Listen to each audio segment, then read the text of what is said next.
사도신경으로 신앙 고백하시겠습니다.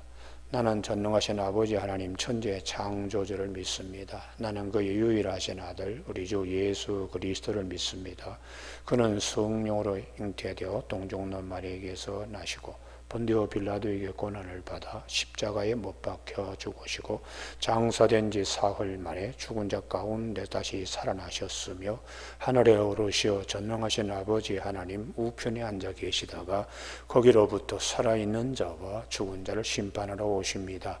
나는 성령을 믿으며 거룩한 공교회와 성도의 교제와 죄를 용서받는 것과 몸의 부활과 영생을 믿습니다. 아멘. 오늘 아침에 하나님께서 우리에게 주시는 말씀은 시편 29편의 말씀입니다.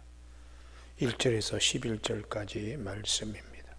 교독은 1절에서 5절까지 마지막 10절 11절 하겠습니다. 너희 권능 있는 자들아 영광과 능력을 여호와께 돌리고 돌릴지어다.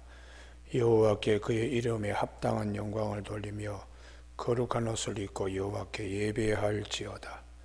여호와의 소리가 물 위에 있도다. 영광의 하나님이 우레소리를 내시기 여호와는 많은 물 위에 계시도다. 여호와의 소리가 힘있으며 여호와의 소리가 위엄차도다. 여호와의 소리가 백향목을 꺾으시며 여호와께서 네바란 백향목을 꺾어 부수시도다. 10절입니다. 여호와께서 홍수 때에 좌정하셨으며 여호와께서 영원하도록 왕으로 좌정하시도다. 여호와께서 자기 백성에게 힘을 주시며 여호와께 자기 백성에게 평강의 복을 주시리로다. 아멘. 오늘은 2절 말씀 여호와께 그의 이름에 합당한 영광을 돌리며 거룩한 옷을 입고 여호와께 예배할지어다 하는 말씀 중심으로 성전 예배는 성도들에게 복입니다 라는 제목으로 말씀을 나누겠습니다. 우리는 구약 성경의 느헤미야가 돌아와서 예루살렘 성벽을 재건합니다.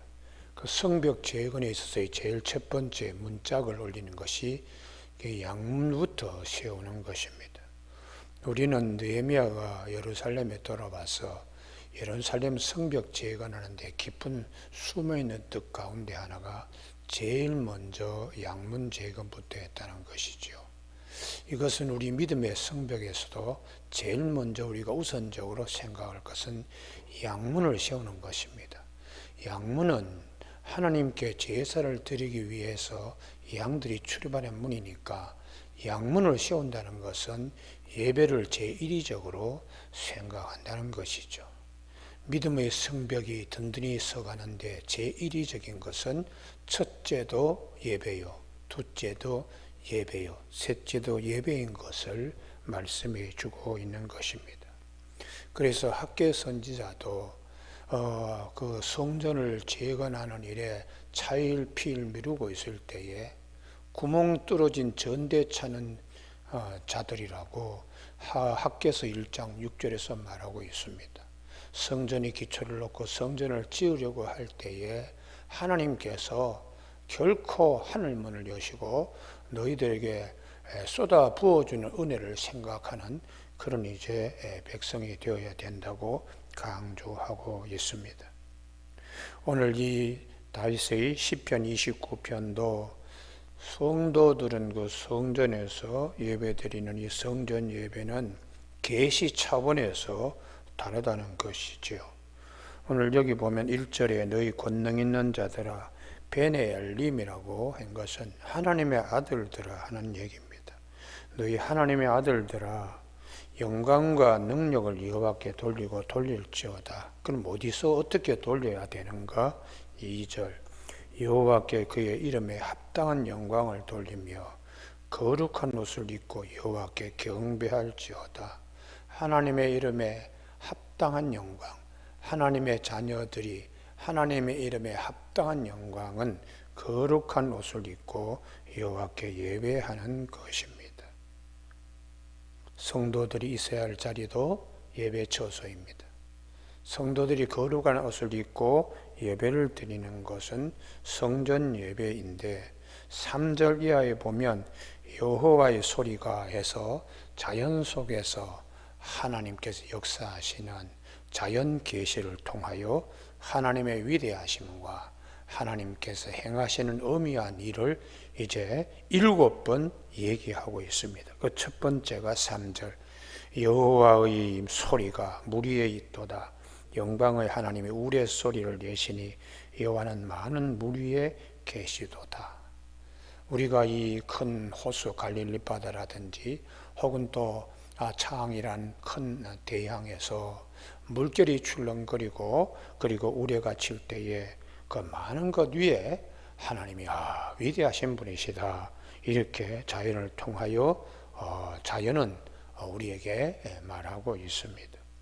두 번째, 여호와의 소리가 힘이 있으며 여호와의 소리가 위엄차도다. 세 번째, 여호와의 소리가 백향목을 꺾으시며 여호와께서 레바논 백향목을 꺾어 보시더라. 거기에 보면 수목 살림, 특별히 이 레바논의 백향목은 하늘을 찌를 듯이 가장 높은 그 지역에서는 나무입니다.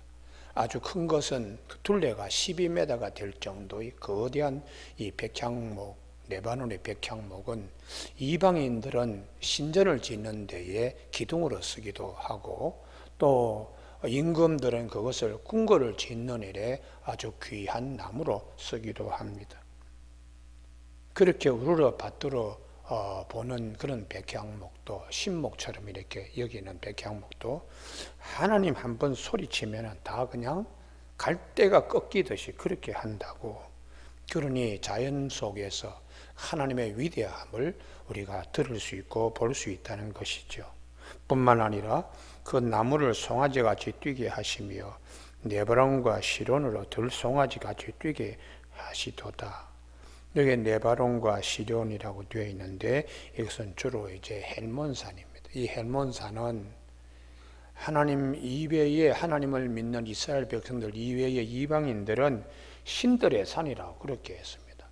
그 만년설이 그 산정에 덮여 있고 그래서 거기는 많은 신들이 있다 이렇게 여기는데 이스라엘 백성들에게는 하나님께서 나무를 갖다가 내동강에 칠 때는 송아지같이 뛰게 할 정도로 이렇게 하나님께서 하신다는 거예요. 그러니 이방인들의 생각하는 신관과 이스라엘 선민들의 생각하는 신관은 다른 것입니다. 7절 여호와의 소리가 화염을 가르시도다. 내성과 번개, 벼락 이런 것들을 통해서 살림의 불이 또 나기도 하고요. 그리고 8절에 여섯 번째 여호와의 소리가 광야를 진동하시며 여호와께서 가데스 광야를 진동시키도다. 가데스 바네아 저 남쪽 지역이지요. 거기에 이르기까지 하나님은 그렇게 이제 하시는 것이요. 여호와의 소리가 7번째입니다. 암사슴을 낙태하게 하시고 살림을 맑게 벗기시니 울창한 숲도 하루아침에 보이지 않도록 하실 만큼 암사슴이 그 번개나 우레나 뭐 이런 내성 이런 것들로 그 짐승들이 낙태를 할 정도로 그렇게 하나님의 소리는 대단하신 것이죠. 자연 속에서. 그래서 우리가 이렇게 7번 자연을 통하여 하나님의 그 계시, 자연 계시, 하나님의 위대하심을 우리가 볼 수 있는데 9절 하반절에 그의 성전에서 그의 모든 것이 말하기를 영광이라 하도다. 여기에 성전에서 듣는 계시는 자연 계시와 다르게 특별한 하나님의 계시가 있습니다. 그의 성전에서 그의 모든 것들이 말하기를 영광이라 하도다. 성전에서는 자연 계시와 다르게 율법을 통하여 말씀을 통하여 우리에게 들려주시는 특별 계시가 있습니다. 그렇기 때문에 우리 들짐승이나 혹은 레바논의 백향목이나 혹은 또 암사슴이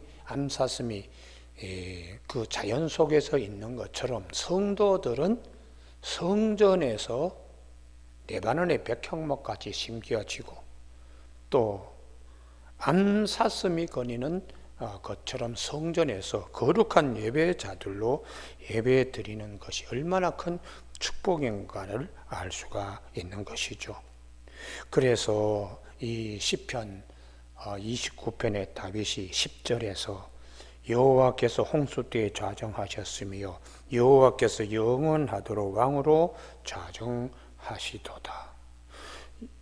그 하나님께서 거룩한 이름을 두시려고 택하신 곳이 성전입니다. 그래서 신명기 12장에서 그 6번에 걸쳐서 그의 택하신 곳으로 찾아 나가서 예배를 드려야 된다고 그렇게 말씀하고 있는 것입니다. 뿐만 아니라 이 다윗은 시편 27편 4절에서 내가 여호와께 바라는 한 가지 일 그것을 구하리니 곧 내가 내 평생의 여호와의 집에 살면서 여호와의 아름다움을 보며 그의 성전에서 삼하는 것이라. 다윗의 신앙 고백의 가장 핵심이 성전에서 하나님을 찬양하고 하나님을 기리고 하나님을 섬기는 것, 그것이 다윗에게는 왕이 되어서 그가 누리는 어떤 것보다도 더 복되다고 고백하고 있는 것입니다. 그래서 시편 84편 1절에 만군의 여호와여 주의 장막이 어찌 그리 사랑스러운지요. 하나님의 이름 두시고 하나님께 영광을 드러내시고 하나님께서 택하신 백성에게 말씀하시는 그 성전, 특별히 예배 가운데 하나님이 임재하시는 이 기쁨을 세상의 그 어떤 것과도 비교할 수 없음을 다윗은 고백하고 있습니다. 그래서 시편 84편 4절에 주의 집에 사는 자들은 복이 있나니 그들이 항상 주를 찬송하리이다. 10절에서 주의 궁정에서의 한 날이 다른 곳에서의 첫날보다 나은즉 악인의 장막에 사는 것보다 하나님의 성전 문지기로 있는 것이 좋다고 고백하고 있습니다. 우리가 성전에서 거룩한 성도가 되어서 복된 마음으로 예배드릴 때에 하나님이 우리에게 허락하시는 은혜는 11절 여호와께서 자기 백성에게 힘을 주시며, 이 힘은 예배를 드리고 난 다음에 하나님이 우리에게 주시는 선물입니다.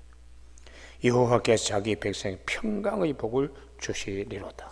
전능하신 하나님, 창조주 하나님께서 우리에게 힘과 평강, 특별히 평강 샬롬은 하나님이 임재하셔서 우리에게 허락하시는 충만한 상태를 샬롬이라고 그렇게 말씀하고 있습니다.